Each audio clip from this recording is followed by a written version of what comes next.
The lawyer's office was uncomfortably warm as my extended family crowded around the mahogany conference table for Grandpa Joe's will reading.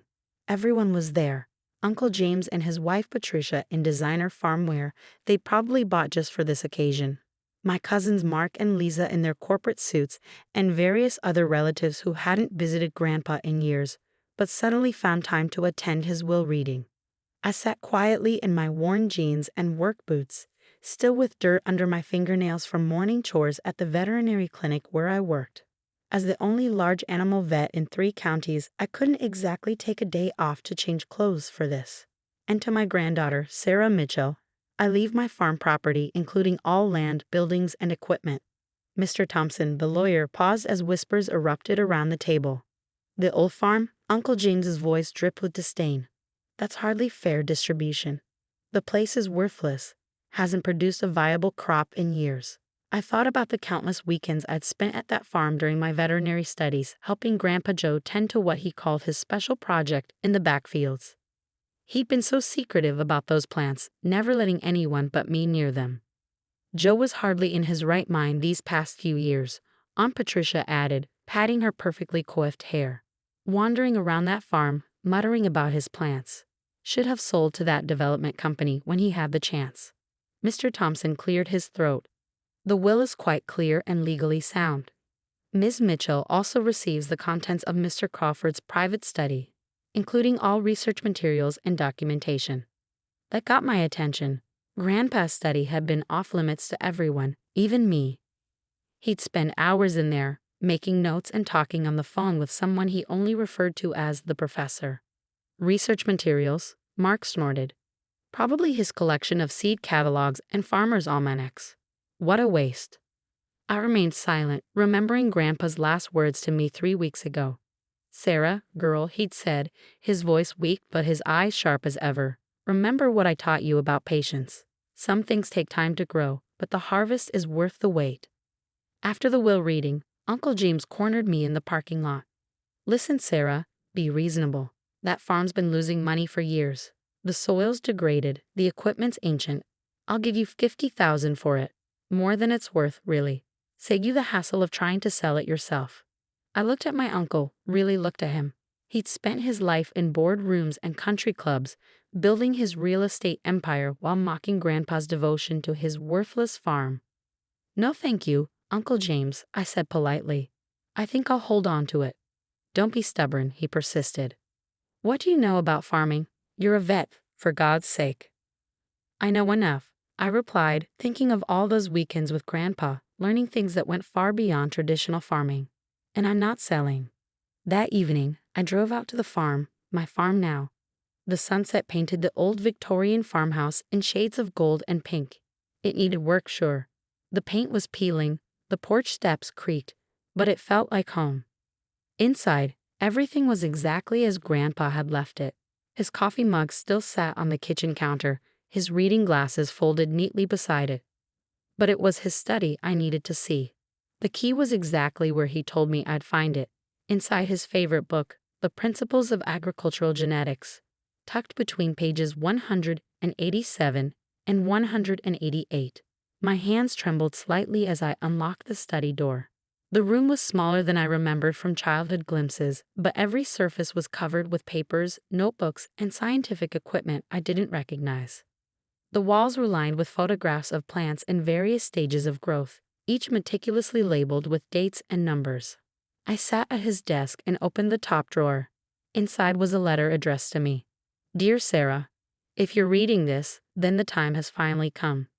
What we've been growing in the backfield isn't just another crop. It's something that could change everything. The professor and I have been working on this for 15 years, developing a strain of drought-resistant wheat that can thrive in poor soil conditions. But it's more than that. These plants don't just survive in bad soil, they heal it.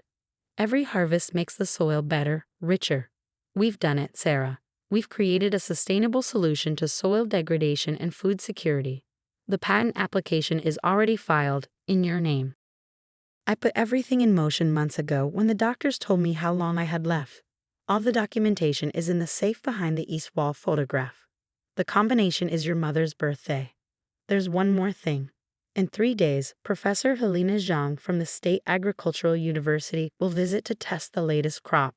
She's been my research partner all these years. Trust her. She'll help you understand everything we've built here. They'll all try to take this from you once they realize what it's worth. Don't let them. Love, Grandpa Joe. My hands shook as I moved the photograph and opened the safe.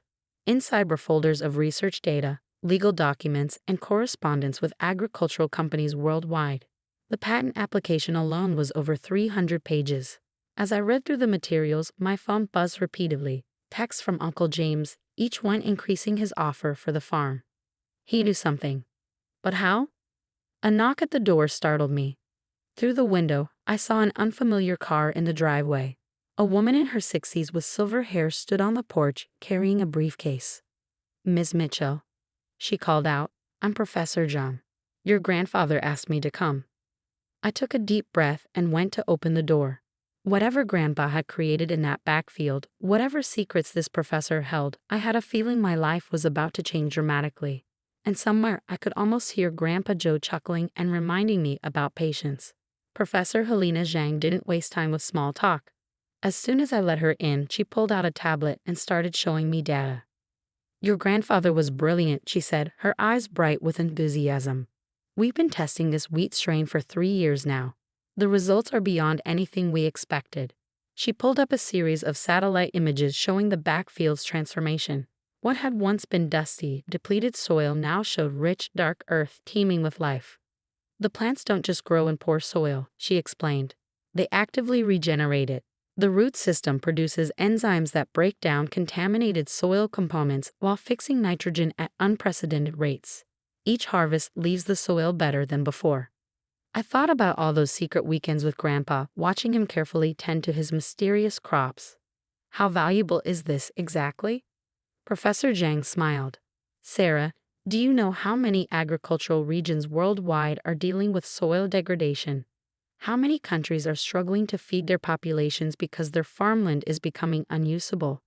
Before she could continue, the sound of tires on gravel interrupted us. Through the window, I saw 3 expensive cars pulling up: Uncle James, Aunt Patricia, and my cousins. "Right on time," Professor John said grimly. "Your grandfather warned me this might happen.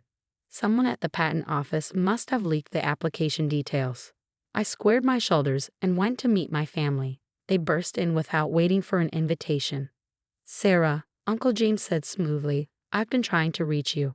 I've got a much better offer. $2 million for the farm, right now. All cash." $2 million? I raised an eyebrow. This morning it was only 50,000. "What changed, Uncle James?" He faltered slightly but recovered quickly. "Just trying to be generous. Family helping family." "Really?" I gestured to Professor John. "Maybe we should ask Professor John about the actual value of Grandpa's wheat strain, the one that can regenerate dead soil and potentially transform global agriculture." The color drained from his face. Behind him, Mark and Lisa exchanged worried glances. "Now see here." Aunt Patricia stepped forward, her designer boots clicking on the hardwood floor. "Your grandfather was in no state to make reasonable decisions about his property. We'll contest the will. You can't possibly manage something of this magnitude." Professor John cleared her throat. "Actually, Mrs. Wheeler, Sarah is perfectly positioned to manage this project. She has a doctorate in veterinary medicine, which means she already understands the biological principles involved. Moreover, she's been helping with the research for years, though she might not have realized it. I hadn't, not fully. But now all those weekends of careful measurements, soil samples, and detailed observations made sense. Grandpa had been training me all along." "The patent application is already approved," I said quietly. "It was filed months ago in my name. Grandpa made sure everything was legally sound." "You can't do this alone." Uncle James tried one last time. "You need business expertise, connections. Let us help. We can form a family corporation." "No," my voice was firm. "I'm not alone. I have Professor Zhang and her team, and I have Grandpa's research partners at universities worldwide. The only thing I need from you is to leave." "This isn't over," he threatened, storming out. The others followed, Aunt Patricia pausing only to give me a look that could have wilted Grandpa's wheat. After they left, Professor Zhang touched my arm. Are you ready to see the latest test results? We've been running trials in drought-stricken regions of 3 continents. Over the next few hours, she showed me everything. The global research network Grandpa had built, the promising results from test sites worldwide, the pharmaceutical companies interested in the enzymes the plants produced. Your grandfather didn't just create better wheat, she explained. He might have found a way to reverse decades of environmental damage. The implications for global food security are staggering. My phone kept buzzing. Calls from agricultural companies, research institutions, even a few governments. Word was spreading fast. Later that evening, after Professor Zhang left, I sat in Grandpa's study reading through his research journals. His notes weren't just scientific observations. They were filled with his hopes for the future, his dreams of helping farmers worldwide restore their land. A knock at the door interrupted my reading.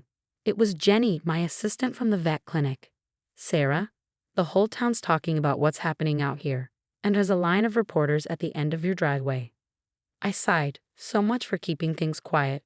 Also, she added, your uncle's been calling around, trying to find anyone who'll say your grandfather was mentally unfit when he wrote his will.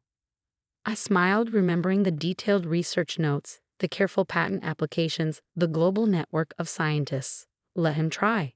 Grandpa knew exactly what he was doing. The next few months were a whirlwind. We set up a proper research facility in the old barn, hired a team of agricultural scientists, and expanded the test plots. Universities worldwide wanted to collaborate, and small farmers began piloting the wheat in their own fields. Uncle James tried everything: lawsuits, smear campaigns, even attempting to bribe members of our research team. Nothing worked. The patents were solid, the research was revolutionary, and most importantly, the wheat was producing results that couldn't be ignored. 1 year after the will reading, I stood in the backfield watching our first full-scale harvest. The wheat glowed golden in the sunset, each stalk heavy with grain that could help heal the earth. Professor Jiang joined me, her tablet displaying results from our global test sites. Your grandfather would be proud, she said softly. We're seeing soil recovery rates that were thought impossible. He knew what he was doing, I replied, running my hands through the wheat, not just with the science, but with everything. Later that week, I received an unexpected visitor, Aunt Patricia. She came alone, looking uncomfortable in practical clothes for once. The farm looks good, she said awkwardly. I found some old photos of your grandfather from when he first started farming here. Thought you might want them. I invited her in for coffee. As we looked through the photos, she spoke softly. We were wrong about him. About you. James is still angry, but I had to come see what Joe built here.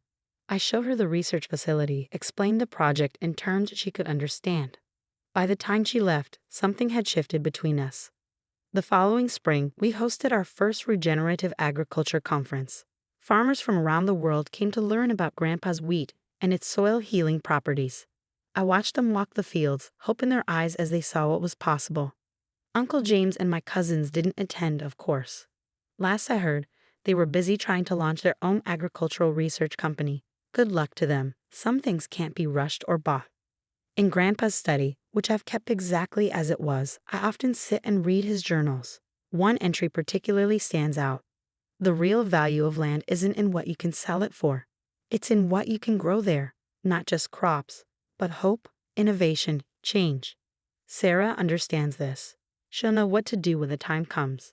He was right. I did know what to do because he taught me the most important lesson of all. True worth isn't always visible on the surface.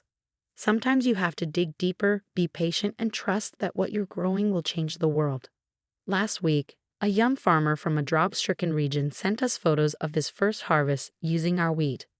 The joy in his face, the pride in his restored fields, that's Grandpa's real legacy. In the end, the farm wasn't worthless at all. It was priceless, not for its monetary value, but for what it could give to the world. And that's something no amount of money could ever buy. As I walk the fields each evening, watching the wheat sway in the breeze, I think about patience and growth and the different kinds of harvest life brings. Sometimes the most valuable inheritance isn't what people can see at first glance. Sometimes it's hidden in the soil, waiting for the right person to help it grow.